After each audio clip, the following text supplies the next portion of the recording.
if you're going to take a DeLorean back in time, find my 15-year-old self and tell me, hey, what's it like living in Japan? I look at you and go, wait, I live in Japan?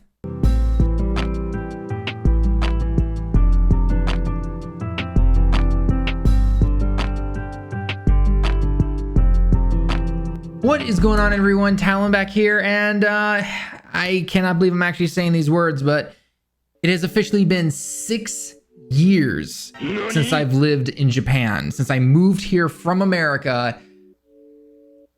Where'd the time go?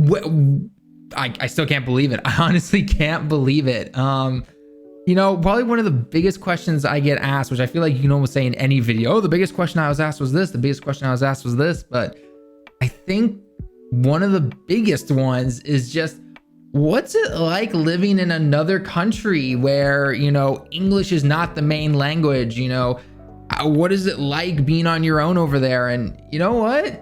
I don't really think about it that much sometimes, but I wanted to sit down and I wanted to make this video and talk to you guys about what it's been like living in Japan as a foreigner for 5+ years now. And I want to talk a little bit about, obviously, you know, like where I went and where I've been, but I also want to answer some questions that I've seen throughout my streams, throughout my other videos and everything, or on my other channel, or on Twitter, or on Instagram, which, by the way, all social media up in the top right there. Obviously, go follow me. There's links in the description down below. If you ever want to ask me questions about Japan or anything, I'm always there as well, as often as I possibly can. Obviously, time difference depending where you are, but I'm always happy to answer your guys' questions about that. So without further ado, let's go ahead and kind of start this little adventure, I guess.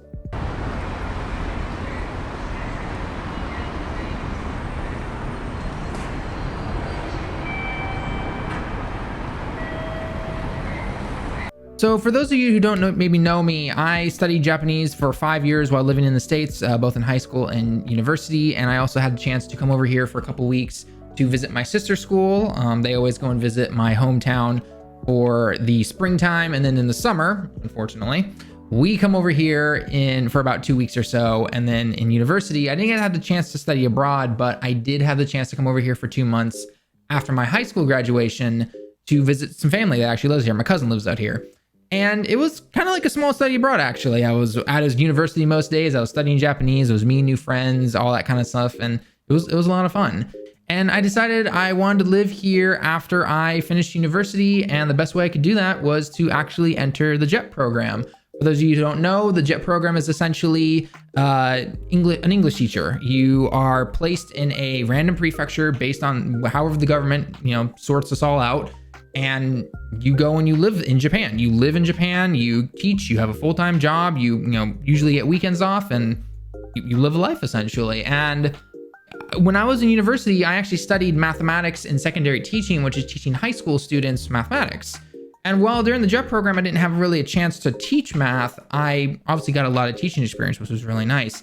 And when I applied for the program, I kept hearing all these things about, oh man, the interviews are super hard and very competitive to get into, which it really is, but I actually got in. I was on the waiting list originally first, and 2 days before my final examinations and before graduation, I got a call and they were like, hey, you're in. And I was like, okay, what do I do? They said, you got 2 months to get your visa and paperwork all in order, and boom, you're flying out there. I was like, oh, okay, I guess this is happening. So, and it was a big change. It really was. I got actually placed down in the Kansai area. And if you're seeing the map up on the screen right now, this is where I lived, or this general area, I should say.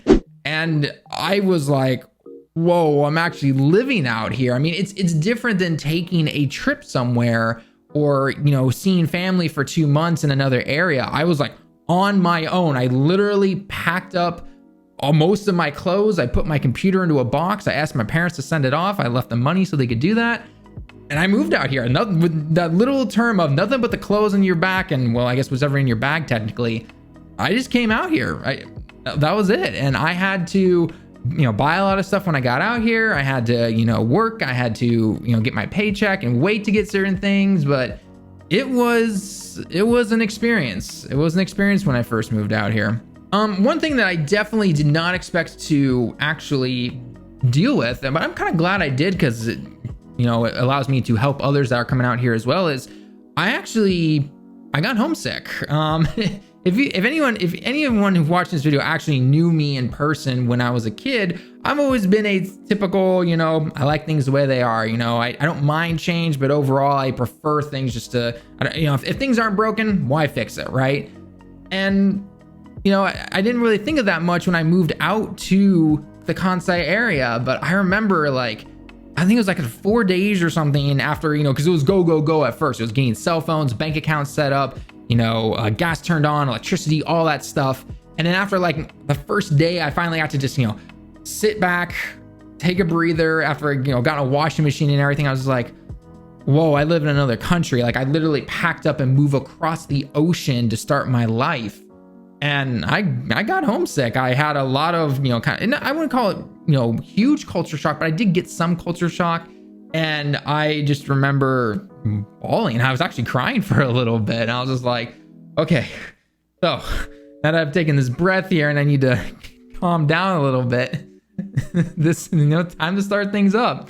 And, but you know what? After that, it actually wasn't too bad. I got used to living on my own in Japan for quite a while, pretty fast, I would say. Anything from, going to the grocery store, cooking dinner, seeing coworkers, going to work, seeing friends on the weekends, meeting new people, all that kind of stuff. You get used to it. You go one day at a time. You don't try to think too far into the future. It's like, all right, you know what? I'm going to go one step at a time and we're going to get there.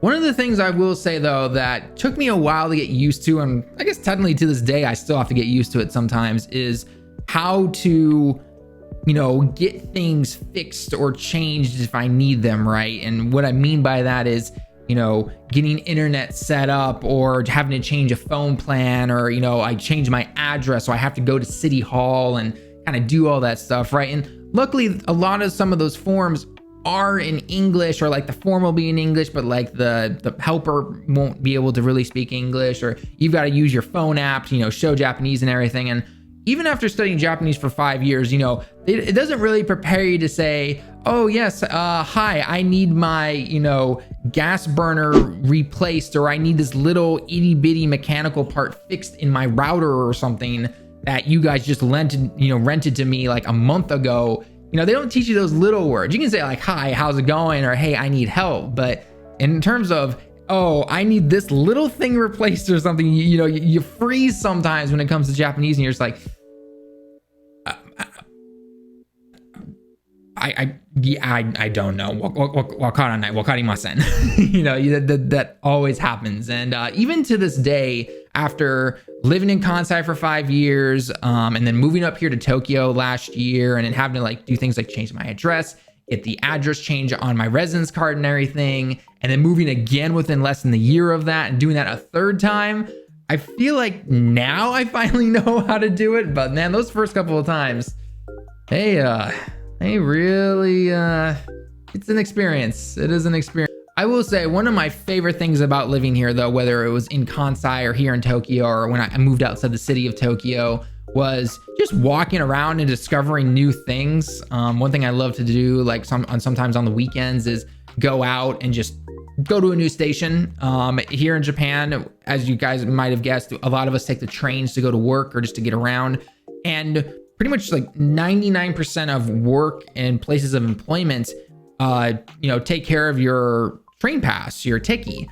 And so your train pass will go from your station all the way to wherever you work, but there's all these stations in between. And it's a lot of fun just going in between sometimes, or when you leave work and you're taking the train back and you're like, I'm just gonna randomly get off here. And you kind of wander around for a little bit. It's actually a lot of fun to do. You discover that new restaurant, that new cafe. I even meet some new people sometimes. It all depends on where you live and everything, but that's always a fun thing to do. Because it's oh, okay, fine, I'll just jump back on the next train if I need to, if I don't like something, right?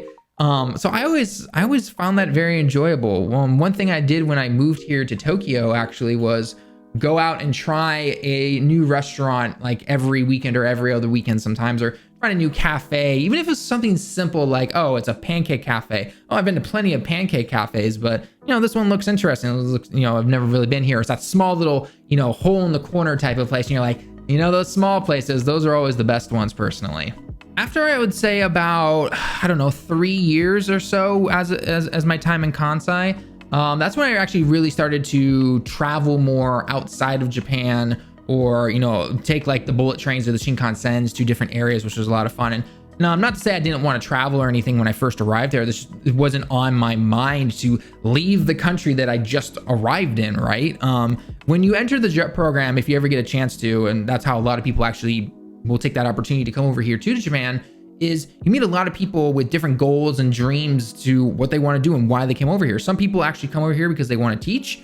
Others come over here because they love the country, and other people come over here because it's kind of a free pass to travel sometimes. You get a pretty good paycheck depending on what type of job you have and where you're living. And if your expenses aren't that high, or you don't have student loans to pay off or anything, then generally during the holidays, you get that time off where you can use your days off and you can go traveling. And so I took that opportunity first to go travel to different parts of Japan I'd never been to. I went down and I traveled down to Nagasaki. I traveled up over to Fukuoka. I went back to Hiroshima one time. I even took my family out to Hiroshima, or at least my dad and my mom. I got to take out to like Kyoto and everything. They came out at different times due to scheduling and everything. But it's always a lot of fun going to places and, exploring new areas that you've never been to, or, even something as simple as trying to set up going to an onsen sometimes. It's actually not too terrible because a lot of that stuff is done online now. You don't have to, call them up and be like, how do I speak? So you don't have to do that usually. And then when you get there, they're like, okay, here's your room key and everything, and here you go. I think like in any country, if you have access to a car, you have the ability to go to those kind of special gem places that are only accessible by cars. But the nice thing about Japan is that because of the train system and the public transportation, you can almost get anywhere relatively cheap. Probably one of my favorite things to do, though, still to this day. I have been here twice in high school, lived here for 6 years, but what always just gets me just excited and pumped is just taking the bullet train. It honestly is. And I know a lot of people are just like, it's just a fast train that goes straight or maybe turns a little bit and just gets you there really fast. Man, those seats are so comfortable, and it's so much fun just to go in there and just relax and just look out the window. I always love getting a window seat. Always love getting a window seat. Just being able to look out the window and just see what goes by. When I was living in Kansai, I'd come up to Tokyo to visit friends, and I'd always see Mount Fuji to my left as I was going there, and on my right as I was leaving. If I was going down more west-south towards Fukuoka or anything, I got to see views of the ocean and the water and the mountains on the other side. It was always just a lot of fun, and I don't think I'm ever going to get tired of taking the Shinkansen anywhere within Japan. I'm one of those people. It doesn't take much to excite me sometimes when it comes to seeing those vistas and those areas and everything. It's just a lot of fun. As I was coming up on the end of my contract, though, for the JET program, which as a max you can only come here for 5 years under that particular job, I started to look at other jobs, and I was able to find one here in Tokyo. And so after living in Kansai for 5 years, I actually got to come up and live in Tokyo. And I lived in the center of the city, almost pretty much the center of the city, for my first 9 or 10 months. And then just due to personal reasons, I ended up moving outside the city, which I kind of actually like better. It's a little bit further away than obviously, taking a 2-minute train ride to work. And now it's a, half hour, 45-minute train ride, which I know a lot of people are gonna be like, dude, hour car drive and everything, which trust me, I get. My dad had a 2-hour commute one way sometimes going to work when I was growing up. And so I know all about those, but I don't know, there's something that's still nice about taking the train in the morning to work, but living a little bit outside the city, which was kind of funny though, because when I was living down in Kansai, I hated the time it took for me to get from my apartment to the train station. It was a 20-minute bus ride, or about an hour walk if I missed the last bus after a little Enkai party, and I had to walk all the way home from the train station. So I compromised when I moved out of the city this year, and I actually really love the area that I'm in. Do I ever plan on moving back to my home country? Probably not. No. At least not for right now. Maybe in the future I will. I don't know what the future is going to hold, but I'm enjoying my time here in Japan. There's never a morning that I wake up going, I don't like living here. I don't like being here in this country. I don't. I find it relaxing. I find it enjoyable. I enjoy the new experiences and the opportunities it's provided me so far. And I hope to experience more of that going forward. And I would encourage anybody who wishes to maybe have that chance to pursue their dreams, to travel to another country or live in another country. It doesn't have to be Japan, but anywhere in the world. Take that leap sometimes. It can be worth it. I honestly feel that, you know, if you truly want to gain more experiences, travel or go somewhere else in the world, whether it is just for a couple of days, a couple of weeks, or a month, or a year, or a few years, go out and take that opportunity if you can, or find that opportunity. They are out there. They can be hard to find sometimes, but they are always out there. So I wholly encourage people to try that out. It's funny looking back on it though, after 6 years of living here, it really doesn't feel like it. And I honestly can't wait to see what the future brings for me. You know, people always say don't waste time and, you know, go and all that. And to an extent they are right. But I think at the same time, it's okay to kick back, relax a little bit, and enjoy life day by day and see where it takes you. You know, that's just how I feel right now when it comes to living in Japan. And hopefully moving forward, you know, whether it's meeting other friends or meeting somebody special or anything like that, I can't wait to experience it. So I don't regret moving here one bit whatsoever, and I can't wait for the future.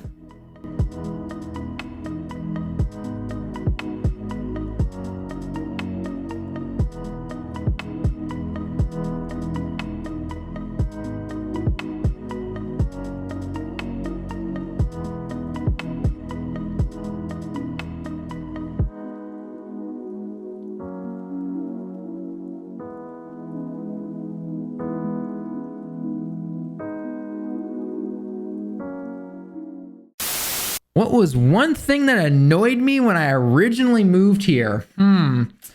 Probably having every little kid under 5 years old just staring at me on the trains. That was not bad, just kind of awkward. Kind of awkward, especially when they just spoke random Japanese and you're like, I understand what you're saying, and the parents would be like, why would you say that? Like, it just embarrass them, you know, like almost any little kid does. It was just kind of weird, to say the least, when I originally moved here. Now I'm totally used to it. I get a laugh at it, honestly. One thing I miss for food, Mexican food. I'd say Mexican food. That is one thing I will say. If you do plan on living out here and you already know what kind of food that's good out in the country you're going to be moving to, or especially here in Japan, stock up on the food that you know you're not going to be able to get, because you're going to miss it. You're going to miss it a lot.